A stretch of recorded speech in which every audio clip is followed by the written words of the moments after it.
diridhoi Allah, kita berdoa dulu ya menurut kepercayaan masing-masing. Silakan Ilham pimpin doanya. Sebelum memulai pembelajaran, hendaknya kita berdoa sesuai dengan agama atau kepercayaan masing-masing. Berdoa dimulai. Doa selesai. Sebelum memulai pembelajaran, Ibu absen dulu ya. Novita Sari, hadir Bu. Sofia. Oke, berarti yang nggak hadir 2 orang ini ya? Iya Bu. Oke, baik anak-anak, agar kita tetap semangat dan fresh dalam pembelajaran hari ini, kita ice breaking dulu ya. Boleh Bu. Oke, ayo Ibu selfie. Ikutin ya. Iya Bu. Oke, berdiri semuanya, kita ice breaking bareng-bareng. Yang semangat ya. Iya Bu. Oke, kita mulai. 1, 2, 3, ya. Buka tutup, buka tutup, bertepuk tangan. Buka tutup, tepuk tangan lagi. Digulung-gulung, digulung-gulung, sambil tersenyum, hihi. Digulung-gulung, digulung-gulung, lalu tertawa, haha. Cepat lagi, 1, 2, 3, ya. Buka tutup, bertepuk tangan. Buka tutup, tepuk tangan lagi.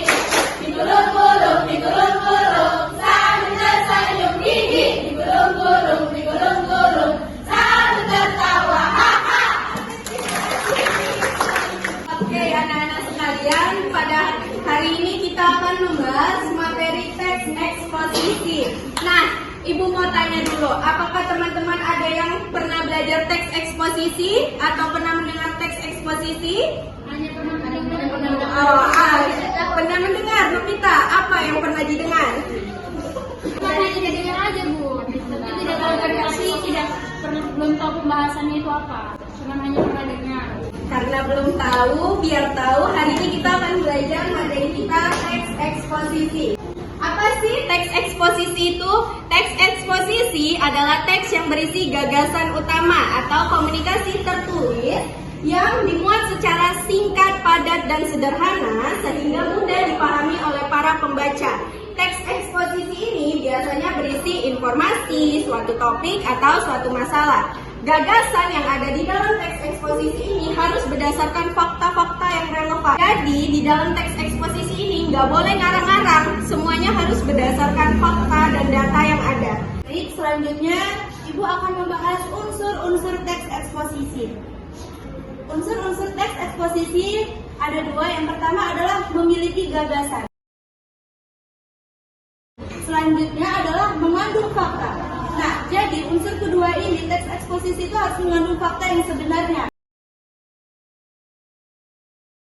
Selanjutnya adalah struktur teks eksposisi. Nah, teks eksposisi itu memiliki 3 struktur. Yang pertama adalah tesis, 2 argumen,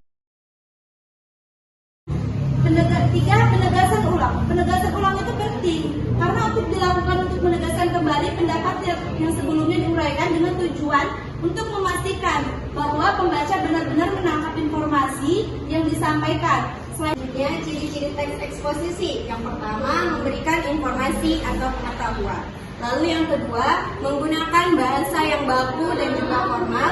Yang ketiga, berisi sebuah fakta. Yang keempat, format penulisannya singkat, padat, dan jelas. Dan yang terakhir, bersifat objektif dan tidak memihak. Nah, jadi tadi anak-anak belum tahu kan seperti apa sih teks eksposisi itu. Jadi di sini Ibu sudah menyiapkan contoh teks eksposisi. Contoh teks eksposisi itu penyebab banjir di Pulau Sumatera. Nah, jadi penyebab banjir di Pulau Sumatera di tesisnya itu bencana banjir yang terjadi di wilayah Aceh, Sumatera Utara, dan Sumatera Barat itu disebabkan oleh deforestasi hutan secara besar-besaran serta cuaca buruk yang melanda kawasan Sumatera. Kedua faktor ini saling berkaitan dan memperparah kondisi lingkungan. Oke, ya dari yang dijelaskan tesis Bu Selvi tadi, kita akan buat argumen-argumen di dalam teks eksposisinya. Yang ingin Ibu tanyakan adalah, menurut kalian benar atau tidak, setuju atau tidak kalau banjir di sekitaran Pulau Sumatera yang terjadi itu disebabkan oleh deforestasi? Tahu deforestasi? Penebangan hutan secara besar-besaran dan juga cuaca buruk. Menurut kalian benar atau tidak? Oke, kalau benar, kenapa hal tersebut bisa menyebabkan banjir dan juga tanah longsor? Ada yang bisa menjelaskan? Dina, silakan jelaskan. Karena Bu, kiranya pembentukan kita tanpa melakukan revitalisasi atau penanaman hutan kembali. Oke, ada lagi sebelah sana? Untuk Najla Ramadhani. Karena sudah terbuktinya pada saat terjadinya bencana itu ada potongan-potongan kayu yang sudah gugur pun ada nomornya dan sudah terbukti pada saat itu. Ada lagi yang ingin menyampaikan pendapatnya, argumennya? Ya baik, Pak Ilham Saputra. Ini bukan hanya yang berparah dengan penerbangan itu. Ada juga badai yang terjadi beberapa hari sehingga menyebabkan banjir hujan deras turun terus-menerus selama beberapa hari yang memperparah keadaan banjir bandang tersebut. Oke, baik. Dari argumen-argumen tadi, sebenarnya kita bisa menyusun satu teks eksposisi. Teksnya seperti apa tadi Bu Selvi? Nah, tadi pendapat Dina bisa masuk ke argumen pertama. Seperti bencana banjir terjadi di wilayah Aceh, Sumatera Utara, dan Sumatera Barat disebabkan oleh deforestasi hutan secara besar-besaran serta cuaca buruk yang melanda kawasan Sumatera. Kedua faktor ini saling berkaitan dan memperparah kondisi lingkungan, bahwa deforestasi secara besar, penebangan hutan yang besar-besaran tanpa reboisasi akan membuat daya serap tanah menjadi menurun. Hutan yang seharusnya berfungsi sebagai penyimpanan air hilang karena penebangan liar maupun alih fungsi lahan. Ketika hujan turun dalam jumlah banyak, air tidak dapat diserap sehingga mengalir deras ke permukaan dan memicu banjir. Oke, jadi yang nomor 1 di C ini, yang masalah tadi kalian dapatkan, kalian tulis kembali. Kelompok saya mendapatkan masalah yang tadi sesuai tadi, dampak negatif, dampak positif, seperti itu. Udah tulis siap semuanya. Udah Ibu. Ini kelompok sini diskusi apa ngobrolin ya? Diskusi kamu. Serius banget. Dia berdiskusi masalah ini. Pendapatan negatif itu. Tadi setelah nomor 1, nomor 2. Untuk data yang akan digunakan, setiap kelompok boleh memilih lebih dari satu.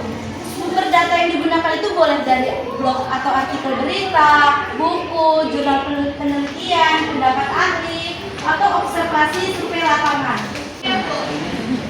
Tunggu, jangan di checklist dulu. Ini berkaitan sama yang nomor 3. Yang nomor 3 itu kan ada apa itu? Penyelidikan dan pengumpulan data. Jadi kan tadi itu udah dikasih masalah atau klaimnya. Selanjutnya anak-anak ibu sekalian mencari data atau fakta atau pendapat para ahli mengenai hal tersebut, mengenai masalah kalian. Misalkan dampak negatif di dalam penyebaran informasi. Nanti di sini ditulis terbukti bahwa 70% orang Indonesia menyebarkan berita hoax. Terus sumbernya dari mana? Kalau dari blog, tulislah blog Kompasinia. Kalau dari jurnal, tulis jurnalnya jurnal apa. Kalau dari fakta lapangan, tulis fakta lapangan. Kayak gitu, paham? Nah, nanti setelah ini selesai, baru seperti yang bilang Ibu Selmi tadi. Sesuai dengan yang kalian dapat tadi, kan Spin dapat apa? Media sosial, dampak positif media sosial. Nah, itu dicari. Ada yang ditanyakan lagi? Kayak dua kalimat, 3 kalimat, paling mentok 3 kalimat. Oh, contohnya kalau kalian mau lihat, udah Bu. Selanjutnya buka keempat. Wes Bu. Terus dibuka. Wes. Para argumen kelompokmu berdasarkan data yang sudah kelompokmu dapatkan, lalu presentasikan di kelas. Kan media sosial memiliki dampak positif atau dampak negatif, karena itulah berdasarkan argumen kalian tadi kan. Gimana, udah yang selesai? Boleh selesai, boleh presentasikan di kelas.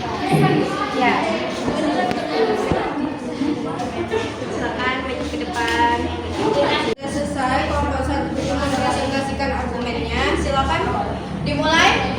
Kelompok 1. Menurut kelompok kami, berdasarkan data yang sudah kami kumpulkan mengenai dampak positif media sosial dalam penyebaran informasi adalah mampu menyebarkan informasi secara cepat, luas, dan murah, serta mendorong interaksi publik sehingga informasi lebih mudah dan dikenal dan dipahami oleh banyak orang.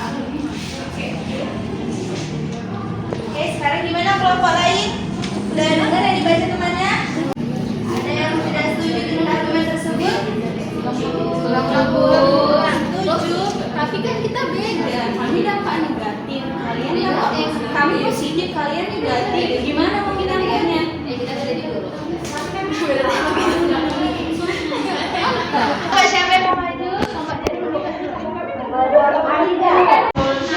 Di sini kami akan memaparkan argumen kelompok kami berdasarkan data yang sudah kami kumpulkan, yaitu dampak negatif media sosial dalam penyebaran informasi, yaitu tersebarnya berita hoax, yaitu berita yang tidak dapat diverifikasi kebenarannya, modus penipuan yang terjadi di lewat media sosial, serta ketidakamanan pribadi di media sosial sehingga rentan menjadi dibullying penjahat. Itu saja yang dapat kami sampaikan. Jadi pernyataan tersebut ada yang tidak setuju? Pakar. Yang kelima ini kan ada revisi argumen. Tadi kan kelompok 1 ada kelompok 2 bilang kalau argumennya itu kurang. Nah, jadi kelompok 1 harus menambahkan revisi argumennya. Tapi kelompok 2 dan 3 tadi kan udah setuju, sepakat, argumennya benar. Jadi revisi argumennya tidak perlukan lagi. Masya Allah. Nah, udah sekian. Kenapa? Udah, jadi pembahasan kita tadi sudah selesai. Selanjutnya tugas 2. Tuh di tugas 2 kalian baca-baca, kalian kerjakan di rumah. Pertemuan minggu depan kita bahas lagi. Baik, Bu. Oke, baik. Anak-anak sekalian, demikianlah proses pembelajaran kita hari ini, yaitu tentang teks eksposisi. Apakah pembelajaran yang menyenangkan?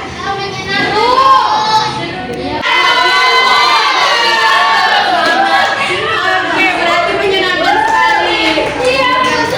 Jadi kesimpulannya adalah teks eksposisi ini harus berdasarkan fakta dan data yang biasanya memberikan informasi atau suatu topik. Dan pembahasan dari materi hari ini lebih dan kurang, Ibu, terima kasih Ibu Serpi dan Ibu Mei, mohon maaf kepada kalian ya.